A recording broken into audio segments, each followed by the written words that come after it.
ಇವಾಗ capsicum chicken fry ಮಾಡ್ತಾ ಇರೋಣ. ಸೊ ಮಾಡೋದಕ್ಕೆ ಮೊದಲನೇದಾಗಿ ಕ್ಯಾಪ್ಸಿಕಮ್ಮು ಮತ್ತು ಟೊಮೆಟೊ ಮತ್ತು ಈರುಳ್ಳಿ, ಪುದೀನ, ಕೊತ್ತಂಬರಿ, ಶುಂಠಿ ಬೆಳ್ಳುಳ್ಳಿ ಪೇಸ್ಟು ಅದು ಮನೇಲೇ ರುಬ್ಕೊಂಡಿರೋದು, ಮತ್ತು ಈ ಚಿಕನ್ ಮಸಾಲ ಏನಿದೆಯಲ್ಲ ಇದನ್ನು ಮನೇಲೇ ಮಾಡಿರೋದು. ನೆಕ್ಸ್ಟು ಗರಂ ಮಸಾಲ, ಸೊ ಇದು ಮನೇಲಿ ಮಾಡಿರೋದು, ಮತ್ತು ಉಪ್ಪು, ಮತ್ತು ನಿಮಗೆ ಖಾರ ಬೇಕು ಅಂದರೆ ಚಿಲ್ಲಿ ಪೌಡ್ರು, ಇಷ್ಟನ್ನು ತೊಗೋಬೇಕು. ಇವಾಗ ಹಸಿಮೆಣ್ಸಿಕಾಯಿ ಹಾಕೊತಾ ಇದ್ದೀವಿ. ನೆಕ್ಸ್ಟು ಕಟ್ ಮಾಡಿರೋ ಕ್ಯಾಪ್ಸಿಕಮ್ ಹಾಕೊತಾ ಇದ್ದೀವಿ. ನೆಕ್ಸ್ಟು ಟೊಮೆಟೊ ಹಾಕೊತಾ ಇದ್ದೀವಿ. ಸಚಿನ ಕೊಡಪ್ಪ. ಈಗ ಇದರಲ್ಲಿ ಪುದೀನ ಮತ್ತು ಕೊತ್ತಂಬರಿ ಸೊಪ್ಪಿದೆ,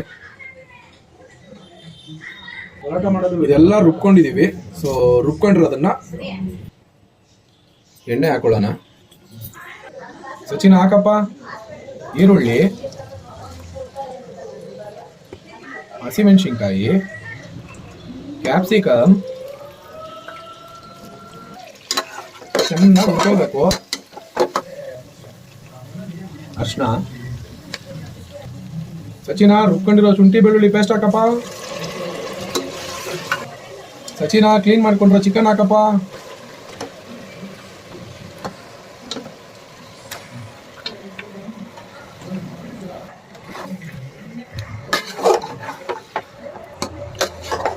ಸರಿ ಚೆನ್ನಾಗೆ ಇದೆಲ್ಲ ಕಲ್ತ್ಕೋಬೇಕು. ಇದೊಂದು 5 ನಿಮಿಷ ಬೇಯಕ್ಕೆ ಬಿಡಬೇಕು. ಕರೆಕ್ಟ್ ಅಲ್ಲೇನಪ್ಪ? 5 ನಿಮಿಷ ಬೆಂದ ಮೇಲೆ ಒಂದ್ಸರಿ ನೀಟಾಗಿ ಅದನ್ನೆಲ್ಲ ಕಲ್ಸ್ಕೊಬೇಕಾಗತ್ತೆ. ಕಲ್ಸ್ಕೊಂಡ್ಮೇಲೆ ಕಲ್ಸ್ಕೊಂಡಿದ್ದಾಯ್ತು, ಟೊಮೆಟೊ ಹಾಕೊಳ್ಳೋಣ. ಈಗ ಟೊಮೆಟೊ ಹಾಕಿದ್ವಿ. ಟೊಮೆಟೊ ಹಾಕಿದ್ಮೇಲೆ ಚಿಲ್ಲಿ ಪೌಡ್ರು ಮತ್ತು ಮನೇಲಿ ಮಾಡಿರೋವಂಥ ಚಿಕನ್ ಮಸಾಲ ಅದಕ್ಕೆ ಹಾಕೊಳ್ಳೋಣ.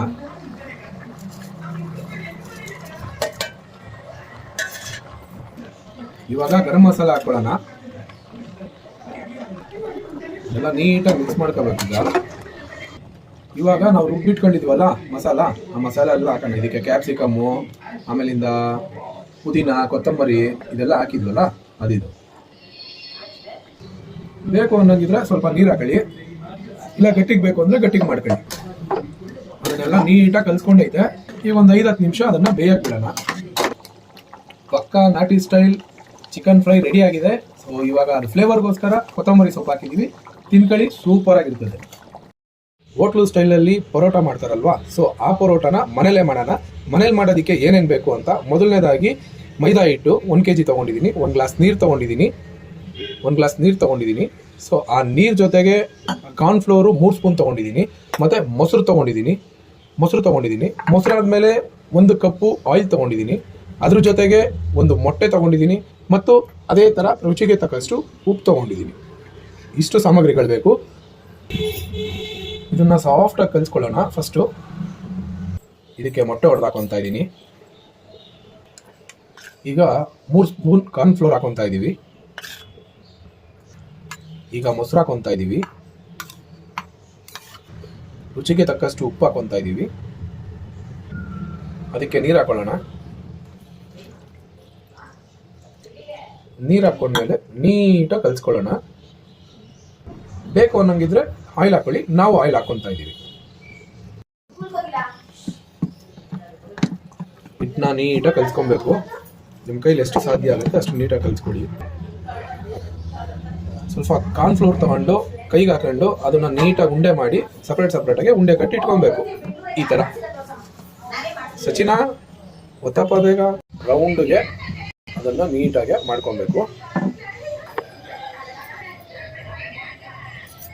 ಈ ಥರ ನೀಟಾಗೆ ಸ್ಟವ್ ಮೇಲಿಟ್ಟು ಬೇಯಿಸ್ಕೊಬೇಕು. ನೀಟಾಗೆ ಅದನ್ನು ಈ ಥರ ಸುಟ್ಕೊಬೇಕು. ನೀಟಾಗೆ ಎಣ್ಣೆ ಸವರ್ಕೊಳ್ಳಿ. ಎಣ್ಣೆ ಸವರ್ಕೊಂಡ್ಮೇಲೆ ಅದನ್ನು ಮತ್ತೆ ಉಲ್ಟಾ ಮಾಡಬೇಕು. ಸೊ ಉಲ್ಟಾ ಮಾಡೋದು ಯಾಕೆ ಅಂತ ಹೇಳಿದ್ರೆ ಮೈದಾ ಹಿಟ್ಟು ಹೊಟ್ಟೆ ನೋವು ಬರೋದಿಲ್ಲ, ಚೆನ್ನಾಗಿರುತ್ತೆ. ಚೆನ್ನಾಗಿ ಬೇಯಿಸ್ಬೇಕು. ಈ ಥರ ನಾವು ಮಣ್ಣಿನ ಹಂಚ್ ಮೇಲೆ ಸುಡೋದು ಯಾಕೆ ಅಂತ ಹೇಳಿದ್ರೆ ತುಂಬ ಟೇಸ್ಟ್ ಆಗಿರುತ್ತೆ. ಹಾಗಾಗಿ ಮಣ್ಣಿನ ಹಂಚ್ ಮೇಲೆ ಸುಡಬೇಕು. ನೀಟಾಗಿ ಅದನ್ನು ಪ್ರೆಸ್ ಮಾಡ್ಕೊಬೇಕು. ಇಲ್ಲ ಅಂದರೆ ಅದು ತಿನ್ನೋದಕ್ಕಾಗೋದಿಲ್ಲ, ಗಟ್ಟಿ ಆಗಿಬಿಡುತ್ತೆ. ನೀಟಾಗಿ ಸುತ್ತಲೂ ಬೇಯಿಸ್ಕೊಳ್ಳಿ. ರುಚಿಕರವಾದ ನಾಟಿ ಸ್ಟೈಲ್ ಪರೋಟ ಚಿಕನ್ ರೆಡಿ. ಚಿಕನ್ಗೆ ನಾವು ಮಾಡಿರೋದು ಕ್ಯಾಪ್ಸಿಕಮ್, ಪುದೀನ, ಕೊತ್ತಂಬರಿ, ಹಸಿಮೆಣಸಿನ್ಕಾಯಿ, ಮನೇಲೇ ಮಾಡಿದಂಥ ಚಿಕನ್ ಮಸಾಲ ಇಷ್ಟು ಹಾಕಿ ಮಾಡಿರೋದು. ನೀವು ಒಂದ್ಸರಿ ಮಾಡ್ಕೊತೀನಿ, ಅಲ್ಟಿಮೇಟಾಗಿ ಬಂದಿದೆ.